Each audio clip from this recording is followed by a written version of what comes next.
Merry Christmas, everybody. Thanks for stopping by.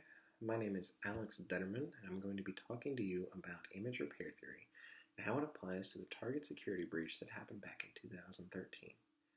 Hackers are always going to be a threat, and Target will certainly be looking to prevent them moving forward after this breach. They lost 70 million people's personal information, a mistake that cost unions over $200 million in reissuing credit cards. The hackers managed to breach the cybersecurity of Target, and they got what they were after with relative ease. Target was up a creek without a paddle here, so many people who had to be secured by the banks are no longer shopping at Target for the foreseeable future. Target went from comparable to Walmart for their products to never again in the eyes of the public across the globe. Since this crisis, Target has bounced back to some degree, so there are aspects of the strategy that they used that did work, but since this crisis, they've never been as popular as they once were. In this talk, I'm going to be explaining image repair theory, what it is, and why it applies to this situation. Then I'll talk about what other organizations can use from Target's breach and how they handled this crisis in their own image repair strategies, explaining what Target did wrong and what they got right with their strategy.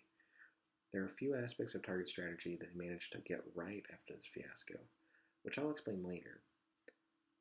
These aspects are what I believe are why we still have Target in business today.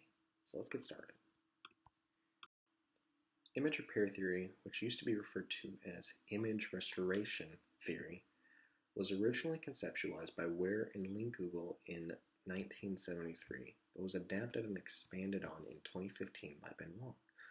Image is like face, except on a larger scale. It is what perception you or your organization is perceived by to the interested publics as. For Target's case, their image was ruined because hackers managed to make a mockery of their cybersecurity and in turn made Target an organization that wasn't able to protect its invested publics or stakeholders. Target's breach of security meant that their public image was so far gone that if they did not act quickly to remedy this crisis adequately, they would have been out of business. Image restoration theory and its strategies aims to better your public image post-crisis in order to alter the perceptions of as many people in the publics as possible. It's an attempt to save as much face as possible after an event which is unfavorable to the organization. The theory is ideal for crisis communication because typically after a crisis, the image of your organization will be harmed and in need of recovery in some way. The focus of the theory is strictly to restore your image to what it was prior to the event, which your perceived image was harmed or has diminished. The key to this theory is that you have several avenues to restore your image, but each has its benefits based on the situation at hand.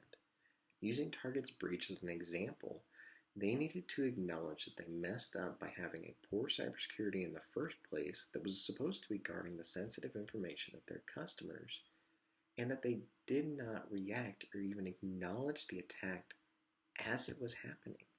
The alerts were triggered, but Target didn't do anything to stop it until the Department of Justice told them to. What Target did over the span of 3 months this crisis took place and effectively stopped the bleeding. The first signs of the attack came in September of that year, when the hackers compromised Fazio Mechanical Services, which was a third-party vendor Target employed for their air and heating across their stores. Once inside Target's network, the attackers tested their malware, or malicious software, to see if it would work within Target's network once it was deployed. On November 27, 2013, the hackers started collecting the personal information. It wasn't until the 30th that Target Cybersecurity detected the malware, which at this point was fully installed, as well as the attackers' exit strategy software that made it easier for them to escape once they had what they wanted. It wasn't until December 12th of that year that the Department of Justice contacted Target, and by the 15th they successfully removed the malware. 3 months of time to act, and even longer to build an actual cybersecurity that would have prevented all of this. They didn't, which is why the attackers had a relative easy time getting into Target's network to get the information that they would go on to sell for a lot of money before being caught. Looking at Target's reaction once it was made public that they had been breached, it's very apparent that they did not relieve the affected customers adequately. They offered a 10% discount Christmas weekend of that year and 1 year of monitoring for the customers that were affected by this. Spend more money with your credit card here at Target where you can't protect your information and you got your information leaked, but let our cybersecurity team monitor your account for a year who just let your information be hacked in the first place. Neither of these fix the problem for the customers involved, which would generate a lot of hate for the organization.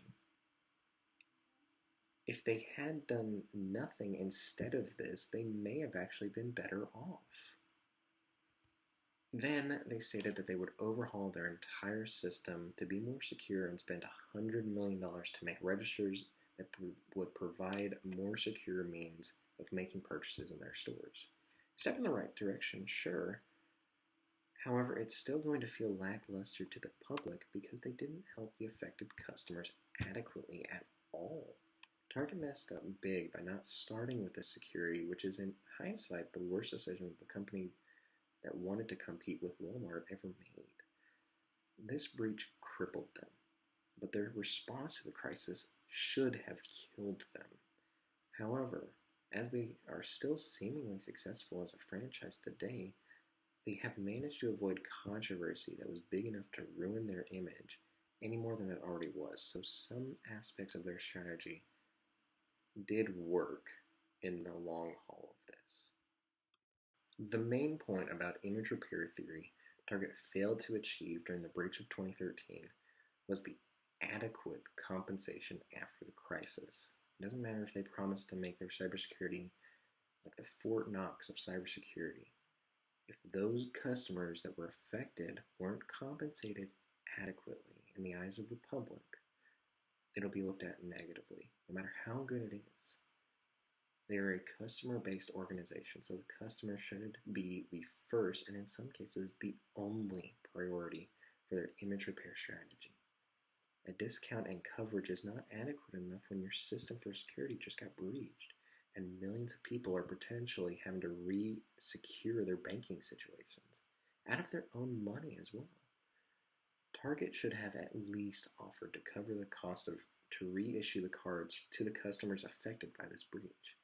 They did very well in taking the blame and stating that they were to blame for this breach, and they show clear mortification by paying a lot of money to fix their system after the fact.